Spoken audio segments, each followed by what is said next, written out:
Vamos abrir a Bíblia em Gênesis 37, 1.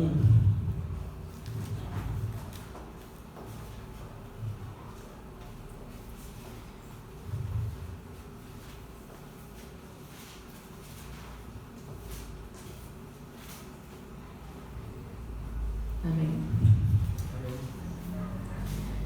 A história de José, filho de Jacó. Jacó habitou na terra de Canaã, onde seu pai Isaque tinha vivido como um estrangeiro. Esta, portanto, é a história da família de Jacó. Quando José, seu filho, tinha 17 anos, pastoreava os rebanhos de ovelhas e cabras com seus irmãos. Cooperava com os filhos de Bila e os filhos de Zilpa, mulheres de seu pai. Entretanto, José compartilhava com seu pai sobre a má fama de seus irmãos. Israel amava mais a José do que a todos os seus outros filhos, porque ele era o filho de sua velhice, e mandou fazer-lhe uma túnica adornada. Seus irmãos perceberam que seu pai o amava mais do que a todos os seus outros filhos e odiaram-no. Tornaram-se tão invejosos que não conseguiam mais lhe falar de maneira amigável. Ora, José teve um sonho e o contou para seus irmãos, que passaram a nutrir ainda mais a raiva dele. José lhes havia dito: ouve o sonho que tive. Pareceu-me que estávamos atando feixes nos campos. Eis que meu feixe se levantou e ficou em pé. E vossos feixes o rodearam e se prostraram diante do meu feixe. Seus irmãos lhe indagaram: queres caso governar-nos como rei ou dominar-nos como senhor? E eles odiaram ainda mais por causa de seus sonhos e de suas intenções. Depois de José, teve ainda outro sonho e o contou deste modo a seus irmãos: tive ainda outro sonho, desta vez o sol e a lua e 11 estrelas se curvavam diante de mim. E assim narrou o sonho a seu pai e aos seus irmãos. E o pai repreendeu-o com essas palavras: que sonho foi este que tiveste? Iríamos todos então, eu, a mãe de teus irmãos, e a cada um deles prostrar-nos rosto em terra diante da tua presença? No mesmo instante, seus irmãos arderam em ciúmes dele. Seu pai, contudo, passou a refletir sobre o que ouviria. Amém. Pode se sentar. Então, igreja, por mais que seja uma palavra conhecida, fiquei tipo, meu Deus, como é que eu vou falar? Por mais que eu, na hora, eu fiquei nervosa. Eu queria falar sobre um pouquinho quem era José, né? José tinha 12 irmãos contando com ele, né? Ele pastoreava as ovelhas e as cabras. E como na palavra falou que ele era o filho mais amado, ele era o filho mais amado, tipo, todo mundo amava mais ele, pelo fato de ele ser o filho da velhice do pai dele.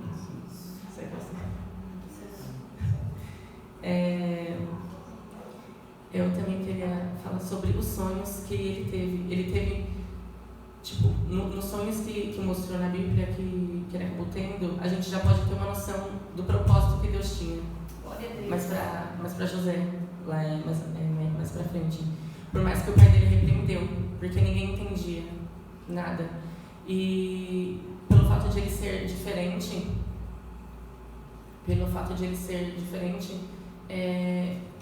grande fúria se levantou contra a vida dele. Pelo fato de ele seguir os caminhos do Senhor, pelo fato de ele não se prostrar nada errado, digamos assim, fazer tudo certo. Porque quando você faz alguma coisa diferente dos demais, as pessoas acabam se levantando contra a sua vida. E mesmo tendo tudo isso, ele ainda foi, digamos que, inocente. Porque ele amava muito mais a seus irmãos. E mesmo assim, mesmo os irmãos tendo uma má intenção, ele continuava tendo boas intenções com as pessoas. Então é que a gente já pode tirar uma coisa que é: não se iguale às pessoas. E ainda mais atitudes más, porque o seu exemplo, mas como cristão, é seguir os passos de Jesus. Então, Jesus não faria acepção de pessoas. Mesmo que o povo tratou Jesus mal, ele tratou as pessoas bem. E isso a gente consegue ver em José. Que mesmo as pessoas do sangue dele, tratando ele mal, ele tratava elas bem. Também queria falar também sobre a hora que ele foi vendido. Aleluia, glória a Deus.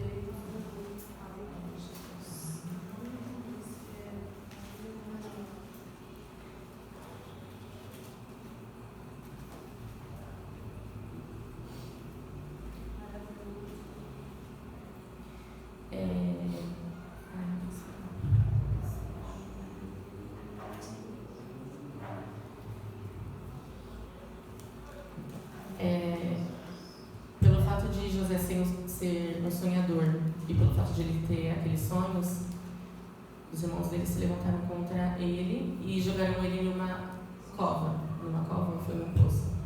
Eu não sei.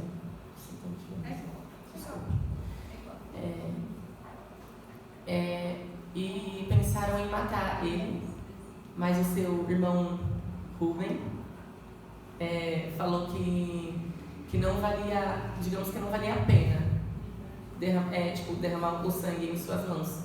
Então só jogaram ele lá e venderam ele como escravo.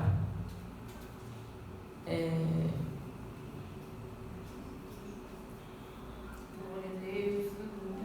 Depois que José foi levado ao Egito, ele ficou na casa de Potifar, que era um general do rei. E como ele era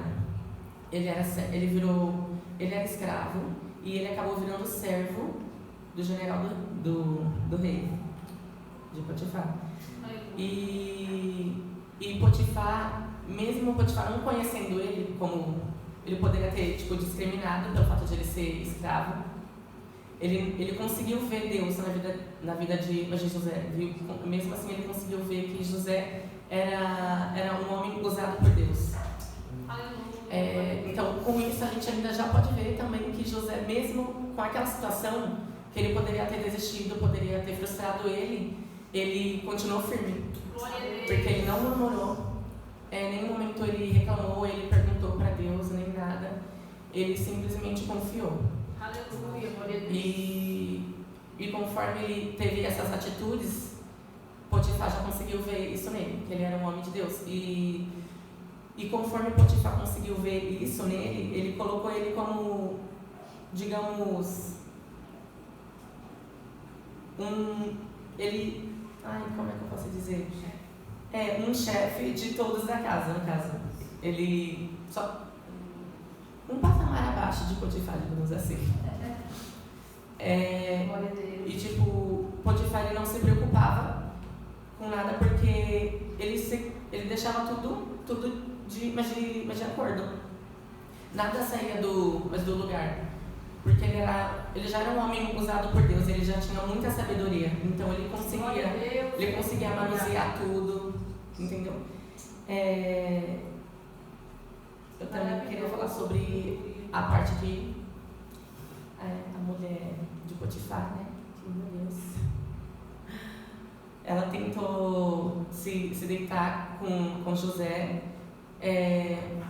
Ela tentou se deitar com José, se eu não me engano, foram 3 ou 2 vezes. Mas toda vez que ela tentava molestar, que fala? Molestar, né? Molestar ele várias vezes, e mesmo assim ele se manteve firme. Ele poderia ter muito bem ter deitado com ela, Potifar nem ia saber. ele não se deu ao prazer mundano. Verdade. Continuou sendo um homem de Deus. E pelo fato disso, ele foi preso. Mais um motivo que ele poderia ter indagado a Deus. Poderia ter murmurado. E hoje em dia, a gente pode ver que a gente reclama por tudo. Verdade. Se tá calor, a gente reclama. Se tá frio, reclama. Se tá chovendo, reclama. Se tá sol, reclama. E tipo, mesmo ele passando por uma traição por causa dos seus irmãos, venderam ele como escravo, prenderam ele injustamente e mesmo assim ele não negou a Deus, se manteve firme. E hoje em dia a gente deveria ser assim, mas com tantas coisas tipo fracas que passa, a gente já começa tipo duvidar, será que Deus está comigo? Nossa, meu Deus. Aí tipo, é uma coisa que a gente tem que parar para refletir, porque se a gente for passar pelos problemas e não olhar para Cristo, a gente acaba caindo, desanimando, desistindo. E não é isso, né? Mas o propósito. Depois que ele foi preso injustamente, que ela depois gritou, né? Se fez de vítima, falando que ele tinha tentado fazer algo com ela, e ele bem pleno, porque ele não fez nada. Aí prenderam ele e o servo do general, que é outro, eu não sei se é outro, se eu posso dizer que é outro guerreiro, no caso, copeiro, né? Mandaram prender José, mas na prisão. E até esse homem que foi prender José viu que ele era um homem de Deus, viu que ele era um homem certo, porque logo quando chegou lá, ele falou que José era o comandante. Então José, a gente já consegue ver em toda a trajetória de José que Deus ia colocar ele como um líder, num cargo de liderança, digamos assim. Glória a Deus. Porque em toda a história ele comandava tudo, querendo ou não. Depois que ele foi preso, né? Os carcereiros começaram a sonhar. Nos sonhos, eu quero falar sobre os sonhos. Glória a Deus.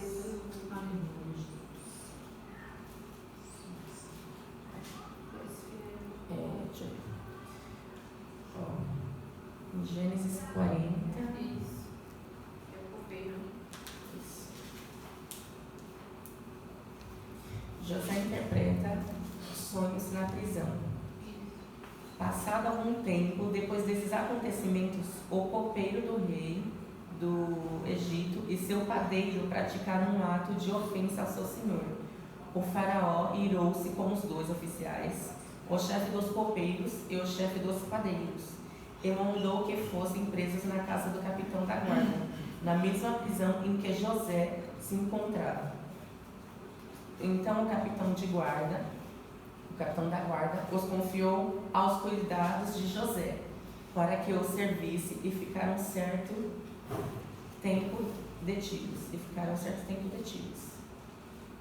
Pulando para o 9. Que foi os sonhos, né? O chefe dos copeiros tomou mais a iniciativa e narrou a José o sonho que tivera. Sonhei que havia diante de mim uma videira, e na videira 3 anos. Eis que ela brotou, floresceu e produziu uvas que amadurecem em caixas. Eu tinha em minha mão a taça de Faraó, e apanhei os cachos de uva e espremi-os na taça de Faraó, e coloquei a taça nas mãos do Faraó. Então José lhe revelou: eis que isso significa os 3 anos, representam 3 dias. Mais 3 dias, e o Faraó te erguerá a cabeça e te restituirá o emprego. Colocarás a taça do Faraó em suas mãos como outrora tinhas a responsabilidade de fazer quando eras seu copeiro de confiança.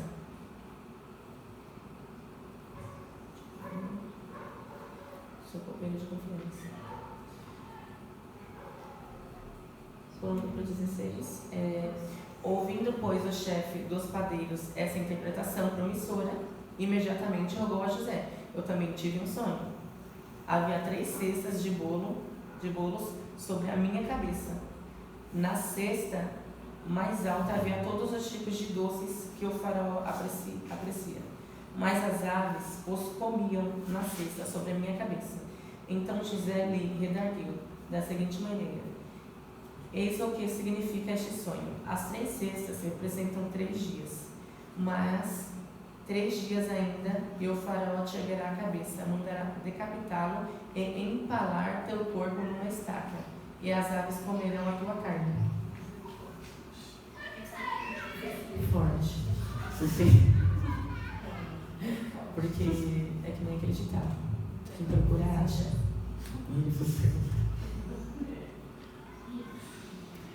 Gente, é porque é algo bem sério, né? Porque, imagine só, Deus te dá um sonho e você vai perguntar e a pessoa fala que você vai morrer.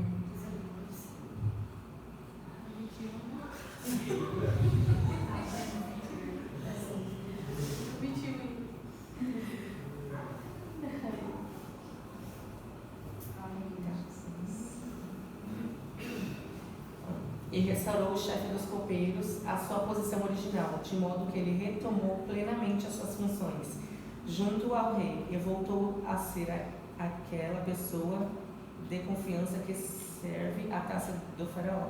Entretanto, ao chefe dos padeiros mandou decapitar e empalar, exatamente como José lhes revelará, em tua interpretação dos sonhos de ambos. Apesar de tudo, o chefe dos copeiros não se lembrou de José, ao contrário, esqueceram-se completamente.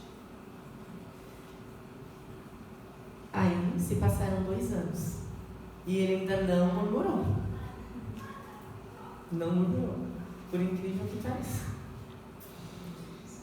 Deus não se esqueceu de José, que é o 41. 2 anos se passaram. Certo dia, o rei do Egito sonhou que estava em pé na beira do rio Nilo. De repente saíram do rio 7 vacas vistosas e gordas que começaram a pastar entre os juncos que vicejam à beira do rio. Logo em seguida saíram do rio outras 7 vacas de aparência feia e mal alimentadas e se alinharam ao lado das primeiras margens do rio Nilo. Então aconteceu que as vacas feias e magras engoliram as bonitas e gordas. Foi quando o faraó acordou assustado. Ele voltou a dormir e teve um segundo sono. 7 espigas subiam de uma mesma haste, granadas e lindas de se ver. Mas eis que 7 espigas mirradas e queimadas pelo sol e vento orientais nasciam atrás delas. Então aconteceu que as espigas mirradas devoraram as 7 espigas graúdas e cheias. Então o faraó acordou preocupado. Era um sonho. De manhã, com o espírito conturbado, o faraó mandou chamar todos os magos e todos os sonhos que tivera durante aquela noite passada, mas ninguém conseguiu dar a faraó uma explicação convincente. 11. Numa daquelas noites, cada um de nós teve um sonho, que foi o copeiro que tinha voltado. Ele foi um canal de bênção, digamos assim, para a vida de José, porque ele não lembrou no exato momento, ele só lembrou depois de 2 anos, que depois o rei foi comentar sobre o sonho que ele teve, e ele lembrou sobre José, que revelava os sonhos, no caso. 11. Nenhuma daquelas noites, cada um de nós teve um sonho, e cada sonho tinha uma interpretação particular. Pois bem, havia ali conosco um jovem hebreu, um escravo do capitão da guarda. Contamos a ele nossos sonhos. Ele nos revelou os seus significados, proporcionando a cada um de nós a interpretação exata do seu próprio sonho. E tudo aconteceu de acordo com o que ele nos dissera. Eu fui restaurado na minha posição de confiança e o padeiro foi empalado.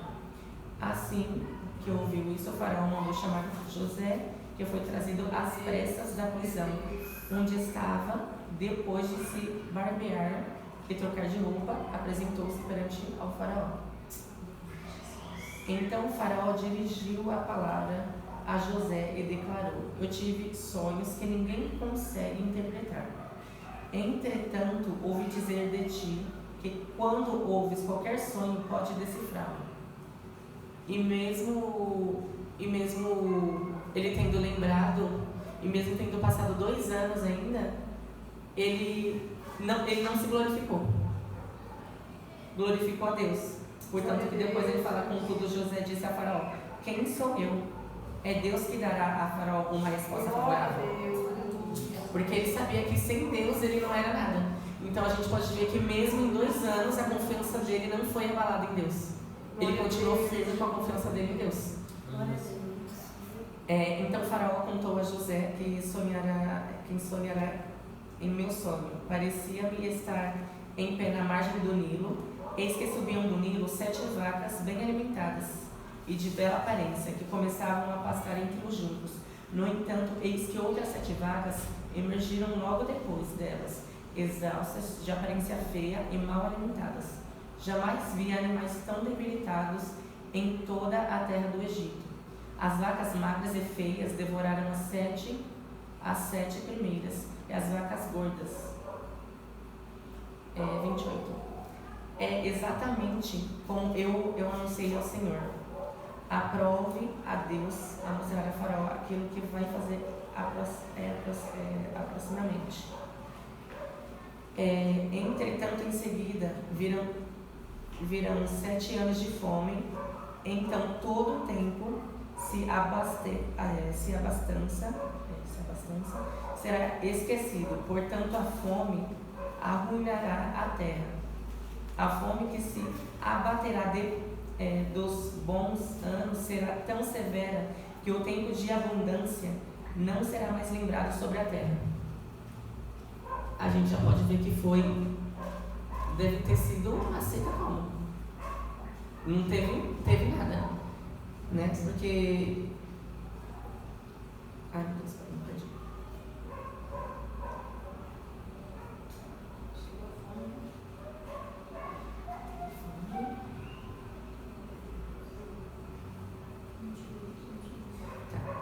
Depois dessa grande, digamos, crise, né? Essa crise que teve, José, ele teve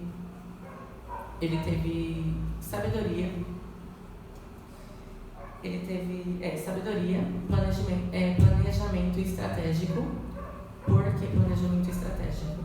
Porque logo quando Deus revelou os sonhos para ele conseguiu saber o que fazer e o que falar.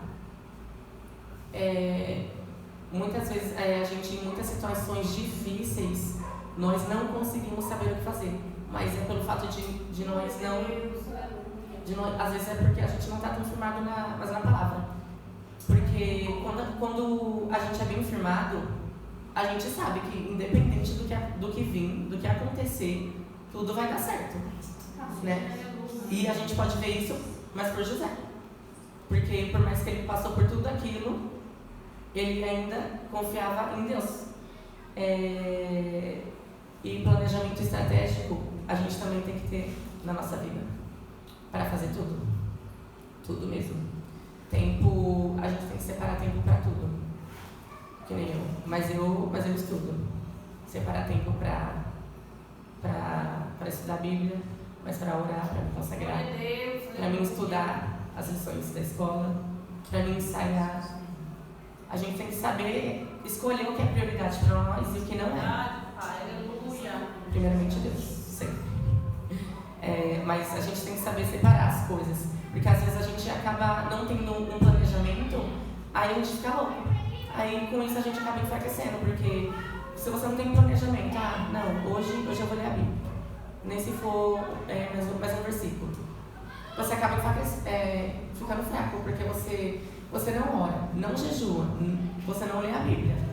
Aí você não acaba fazendo nada para Deus e nada para você também, porque se você não tem planejamento para Deus, quem dirá para você?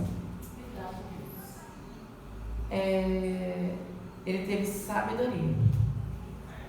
Sabedoria na hora de falar. E sabedoria na hora de agir. Glória a Deus. E por quê? Porque ele era bem firmado na palavra. Porque, que nem eu falei, quando a gente não é firmado na palavra, tudo dá errado. Teve paciência. Algo que eu peço para Deus. Aleluia. Glória a Deus. Teve paciência, porque ele poderia ter, a qualquer momento, ter ficado desesperado. Ele ter desistido. Mas mesmo assim, ele confiou em Deus. Independente, quase morreu. Porque ele poderia ter muito bem morrido na hora que os irmãos dele pensaram, mas Deus já tinha um propósito para ele lá na frente. Glória a Deus. Ele tinha esse espírito de liderança, que nem eu falei. A trajetória dele toda, Deus sempre revelou que ele estaria em uma posição acima, mas dos irmãos. Não querendo, desmerecer os irmãos. Mas Deus preparou um lugar maior, digamos assim. Organização.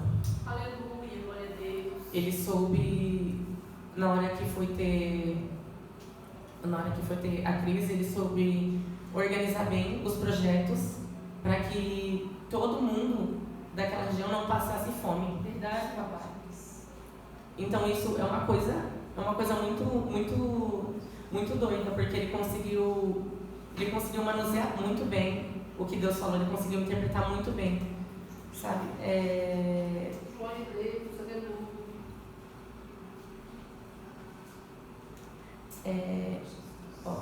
Sabedoria a gente tem que ter em todo lugar. Sabedoria na hora de falar com seu esposo, com a sua mãe, porque tudo pode gerar um contrito, sabe? E essa sabedoria a gente busca na palavra, porque quando a gente lê a palavra, a gente pode perceber que a gente é uma pessoa mais calma, digamos assim, porque a palavra ela refrigera. Paciência. Eu mesmo preciso muito, porque tem muitas situações assim que a gente tem que ser muito, muito calmo, muito calmo mesmo. E nisso ele teve muita calma, sabe? Ele não se desesperou em momento nenhum. Liderança. A gente tem que saber liderar as coisas, não impor as coisas, mas saber falar, se você fizer desse jeito, às vezes fica melhor. Isso é um espírito liderante. Não é você falar, não, faz desse jeito. Não, porque às vezes, se você for acabar impondo algo, mas para qualquer pessoa, e ela não tiver instrução mas na palavra de Deus, vai acabar dando briga. Porque você segue, mas ela não segue.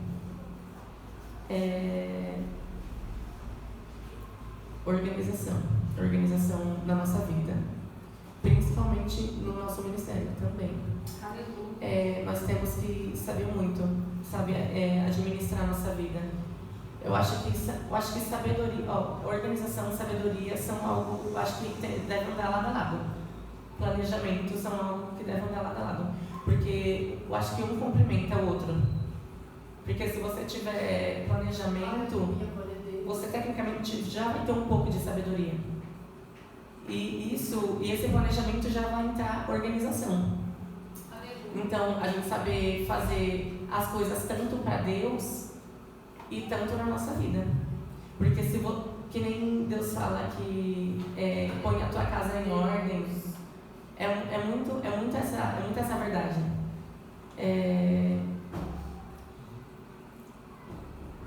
Então, glória a Deus, maravilhoso. Eu não tenho mais nada para cumprimentar. Eu sei que não foi muita coisa, né? Mas eu espero ter a segunda parte. Porque, gente, sinceramente, eu gostei muito de pregar, de falar sobre a palavra de Deus. Obrigado, primeiramente a Deus. Obrigado aos irmãos por essa honra de estar pregando. E é só isso que Deus me trouxe, sabe? Para passar. Não foi muita coisa, né? Mas pro começo, eu acho que já. Obrigada pela oportunidade. Glória a Deus. Deus,